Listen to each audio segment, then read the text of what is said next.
जय श्री कृष्ण। उपस्थित हैं फिर एक नए वीडियो और एक नई जानकारी के साथ।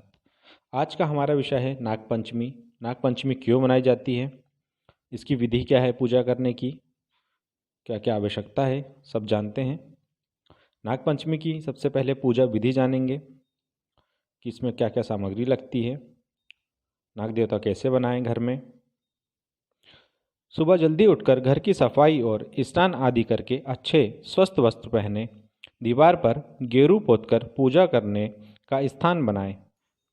कच्चे दूध में कोयला पीसकर उसमें गेरू से बने स्थान पर घर जैसी आकृति और उसके अंदर 5 फन वाले नाग बनाएं, अथवा घर के दरवाजे के दोनों तरफ 5 फन वाले नाग देवता की आकृति बनाएं। नाग देवता बनाने का एक अन्य तरीका यह भी है कि एक रस्सी में 7 गांठ लगा के उसे पाटे पर रखकर उसकी पूजा करें।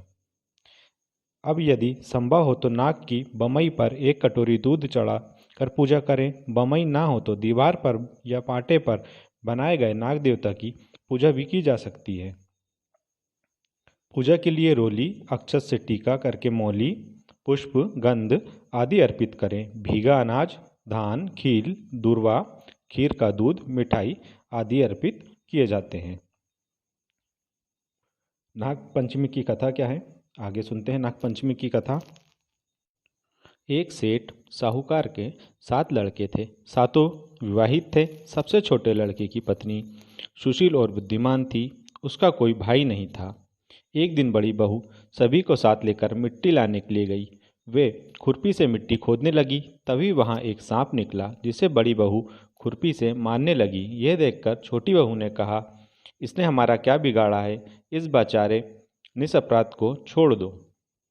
यह सुनकर बड़ी बहू ने उसे नहीं मारा। सांप एक तरफ जाकर बैठ गया। छोटी बहू ने उससे कहा, हम अभी लौट कर आते हैं, तुम यहीं रुकना, जाना मत। यह कहकर वह सबके साथ घर चली गई और वहां कामकाज करने लगी। भूल गई कि उसने सांप को रुकने के लिए कहा है। दूसरे दिन याद आने पर वह गई तो सांप वहीं बैठा था। वह बोली, मुझे क्षमा करना भैया, मुझसे भूल हो गई। सांप ने कहा, भैया कहा है तो छोड़ देता हूँ। आज से तू मेरी बहन है, जो इच्छा हो मांग ले। उसने कहा, मेरा कोई भाई नहीं था, मुझे भाई मिल गया। कुछ दिन बाद वह सांप मनुष्य का रूप लेकर बहन के घर आया और कहा, मेरी बहन को मेरे साथ भेजो। सांप ने विश्वास दिलाया कि वह उसके दूर के रिश्ते का भाई है। रास्ते में बहन को अपने सांप होने की बात बताई। सांप के घर पहुंचकर वहां उसके ठाट बाट देखकर बहू हैरान रह गई। एक दिन सांप की माँ ने कहा, मैं एक काम से बाहर जा रही हूँ, तू अपने भाई को दूध पिला देना।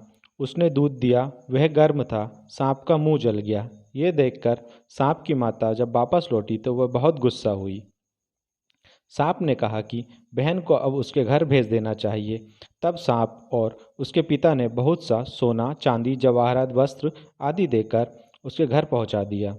इतना सारा धन देखकर बड़ी बहू ईर्ष्या से बोली, भाई तो बड़ा धनवान है, तुझे अधिक धन लाना चाहिए था। सांप ने यह सुना तो उसने और धन ला कर दिया। सांप ने छोटी बहू को हीरो मणियों वाला एक अद्भुत हार भी दिया। उसकी प्रशंसा उस देश की रानी ने भी सुन ली थी और वह राजा से बोली कि सेठ की छोटी बहू का हार यहाँ होना चाहिए। राजा ने मंत्रियों को हुक्म दिया कि उससे वह हार लेकर आओ। मंत्री ने सेठ जी के घर जाकर छोटी बहू से वो हार ले लिया। वह उससे लेकर रानी को दे दिया। सेठ जी डर गए थे, उन्होंने सिपाहियों को दे दिया। छोटी बहू को ये बात बहुत बुरी लगी। उसने अपने भाई को याद किया और आने पर कहा, रानी ने मेरा हार छीना है, तुम कुछ ऐसा करो कि जब वह हार उसके गले में रहे तब वह एक सर्प हो जाए, और जब वह मुझे लौटा दे तब हीरो और मणियों द्वारा जड़ित हो जाए। सर्प को ठीक वैसा ही किया जैसे कि रानी ने हार पहना, वैसे ही वह सांप बन गया। यह देखकर रानी चीख पड़ी और रोने लगी। यह देखकर राजा ने सेठ को खबर पहुंचाई कि अपनी छोटी बहू को तुरंत भेजो। सेठ जी डरते हुए छोटी बहू को साथ लेकर वहां पहुंचे।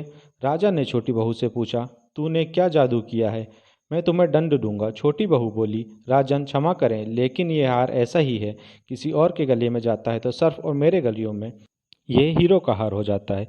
ये देखकर राजा ने वह सांप बना हार उसे देकर कहा, अब पहन कर दिखाओ। छोटी बहू ने जैसे ही उसे पहना तो हार हीरे और मणियों का हो गया। यह देखकर राजा को उसकी बात पर विश्वास हो गया और उसने प्रसन्न होकर उसे बहुत सी मुद्राएं भी पुरस्कार में दी। छोटी बहू अपने हार और धन लेकर घर लौट आई।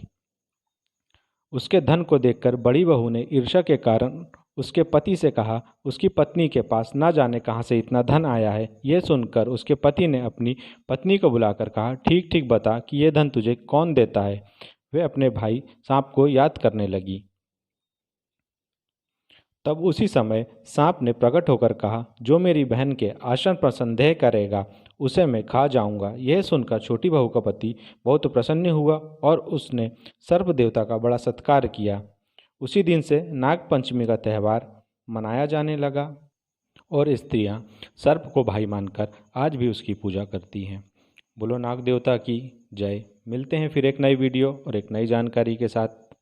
राधे राधे, जय श्री राम।